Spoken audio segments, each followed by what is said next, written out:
안녕하십니까. 강영한의원TV 이영윤 원장입니다. 오늘은 한의원을 하면서 환자분들에게서 듣는 잘못된 상식들을 한번 정리해 보려고 합니다. 말씀을 듣다 보면 흥미로운 내용들이 조금 있습니다.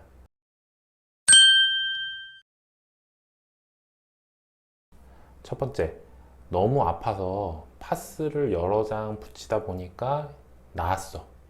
일단 파스라는 게 뭘까요? 대부분의 파스는 기본 성분은 다 비슷하고 파스의 특성에 따라서 몇 가지 추가 성분이 들어갑니다. 그 기본 성분은 아시다시피 진통을 위한 살리실산 등입니다. 즉 치료가 되는 것은 아니고 진통을 하기 위한 목적입니다. 근데 사실 파스를 바르고 나면 통증을 잘 느끼지 못하시니까 아픈 곳을 더 사용하게 되시거든요. 그러다 보면 더 아파지겠죠. 그러면 파스를 또 더 붙이십니다. 이런 악순환 때문에 막상 치료 그 자체는 늦어지는 경우가 있어요. 파스는 낫는 목적이 아니라 통증을 줄여주는 목적으로 처방받으시는 거니까 꼭 알고 계셔야 할 것 같습니다.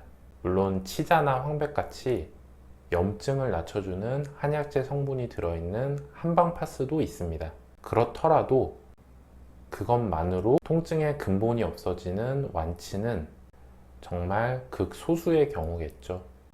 하나 더 말씀드리고 싶은 게 파스를 가장 아픈 곳에만 반복적으로 붙이시다 보니까 이쪽에 접촉성 피부염이 걸려서 오시는 경우가 있어요. 꼭 그곳에만 붙이실 필요가 없습니다. 파스를 통해서 흡수된 성분은 혈액을 타고 전신을 돌게 되니까 굳이 그러실 필요가 없는 거죠.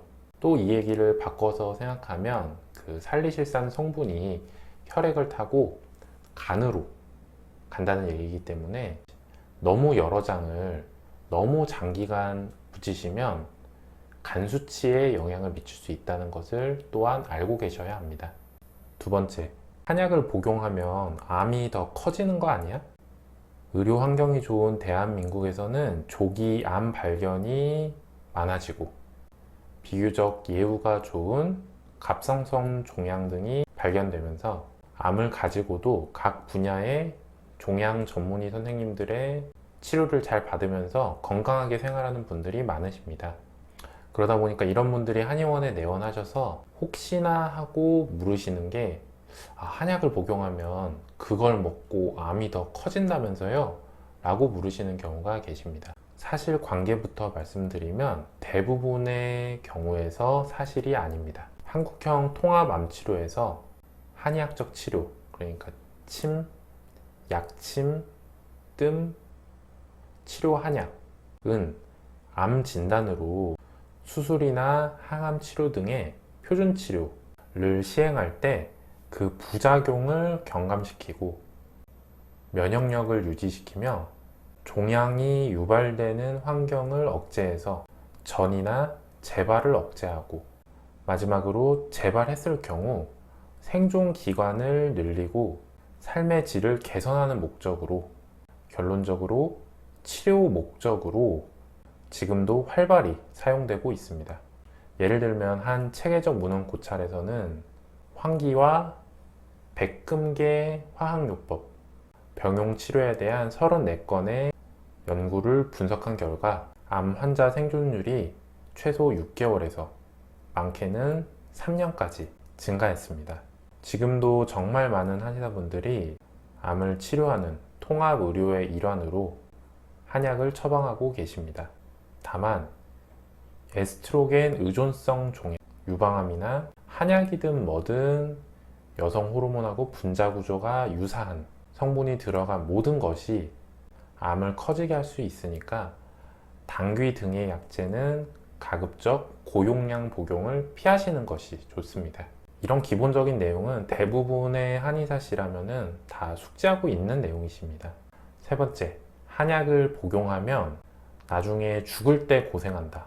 한약재 중에서 우리가 보약이라고 부르는 약재들은 항산화 효과를 가지고 있습니다.